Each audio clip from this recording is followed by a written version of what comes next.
जो धीरे चलता है उसको हवा कहते हैं, जो जोर से चलता है उसको तूफान कहते हैं। जो धीरे चलता है उसको हवा कहते हैं, जो जोर से चलता है उसको तूफान कहते हैं। और झारखंड को जगाने और बदलने की जो बात करता है उसको टाइगर जयराम कहते हैं, उसको टाइगर जयराम कहते हैं। जी हाँ दोस्तों, जब से जयराम महतो आज पिछले 2 साल से झारखंड के आदिवासी और मूलवासी के हक अधिकार को लेकर के जगाने का काम कर रहे हैं कि किस तरह से बाहरी लोग आकर के झारखंड में झारखंडियों के हक अधिकार को लूट रहे हैं, ये आंदोलन लेकर वो पिछले 2 साल से चल रहे हैं। तो जयराम महतो का पहला आंदोलन है वो है भाषा आंदोलन। जब झारखंड सरकार ने नियोजन नीति में बाहरी भाषा को जोड़ दिया था, इसी पर जयराम महतो ने कड़ा विरोध किया था और इतना जबरदस्त विरोध किया था कि झारखंड सरकार को टेहने पर लाकर खड़ा कर दिया था और सरकार को झक मार के मजबूरन भाषा को वापस लेना पड़ा था।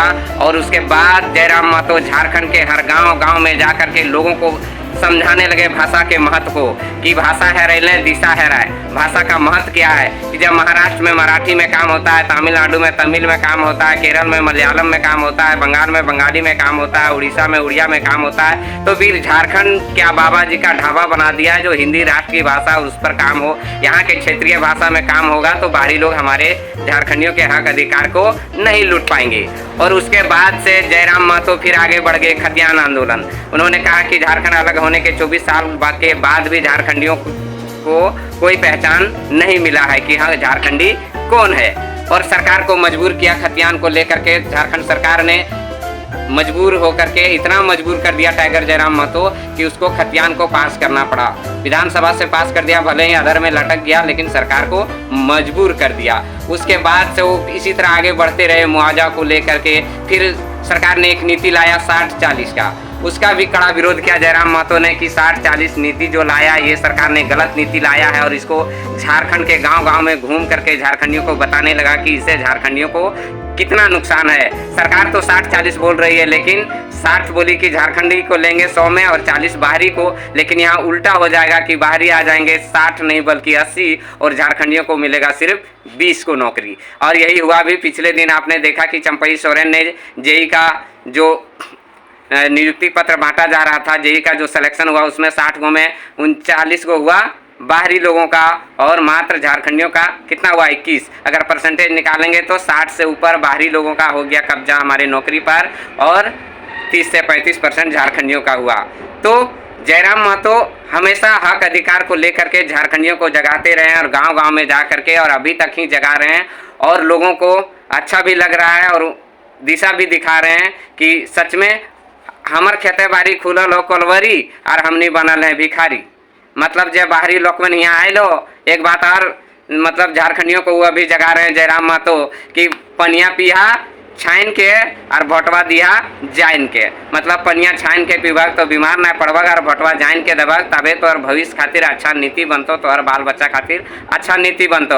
आज झारखंड अलग और 24 साल बीत गए और आज भी झारखंड के लोग गरीबी रेखा से नीचे जिंदगी गुजारे खातिर मजबूर है। आज भी गांव में सड़क, बिजली, पानी, सिंचाई और रोजगार का घोर अभाव है। आज भी झारखंडी लोग 24 साल अलग राज्य भेल बाद भी हर साल पलायन के दर बढ़ते जा रहा है। आदमी घर परिवार छोड़ के प्रदेश में जा रहा है रोजी रोटी कमाए खातिर, जबकि झारखंड खनिज संपदा से भरा पड़ा देश है, राज्य है और झारखंड के लोग गरीब हैं। तो इसका कारण है कि यहाँ पे सही नेता नहीं है।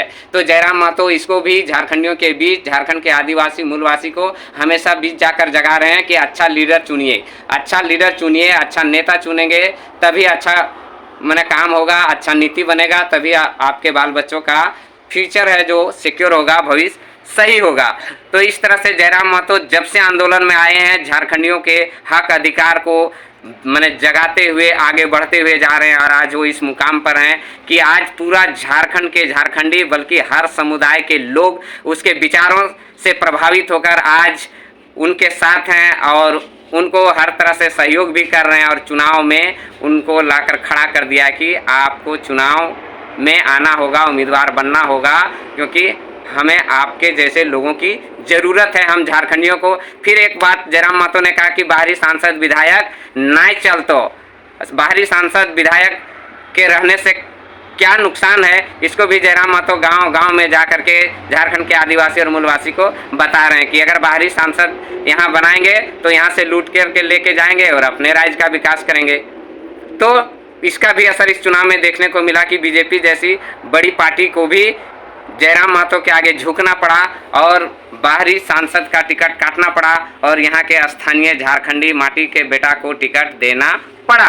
तो ये है टाइगर जयराम महतो का पावर। और जयराम महतो हमेशा गलत चीज़ का विरोध करते आ रहे हैं और लोगों को बताते आ रहे हैं झारखंडियों को कि आप सही लोगों को चयन कीजिए, तभी आपका विकास होगा, तभी आपके गांव का विकास होगा, तभी आपके राज्य का विकास होगा।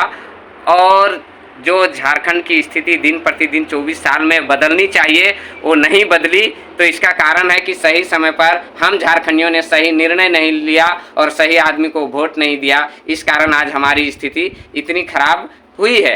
तो डबल वोटर आईडी कार्ड को लेकर भी टाइगर जयराम महतो ने जमकर इस पर झारखंडियों को जगाया और आज उसका भी नतीजा देखने को मिल रहा है कि लोग अब जागरूक हो रहे हैं अपने मत को लेकर के। तो आप क्या समझते हैं, क्या सोचते हैं टाइगर जयराम महतो के बारे में? क्या टाइगर जयराम महतो जो काम कर रहे हैं वो सही काम कर रहे हैं, गलत काम कर रहे हैं? क्या जयराम महतो के विचारों से आप प्रभावित हैं? आपको अच्छा लगता है? अगर अच्छा लगता है तो क्यों अच्छा लगता है? आप जयराम महतो को क्यों यहाँ से दिल्ली भेजना चाह रहे हैं? क्यों उसको MP में जिताना चाह रहे हैं? कमेंट बॉक्स में आप अपनी राय जरूर दें। जय हिंद, जय भारत।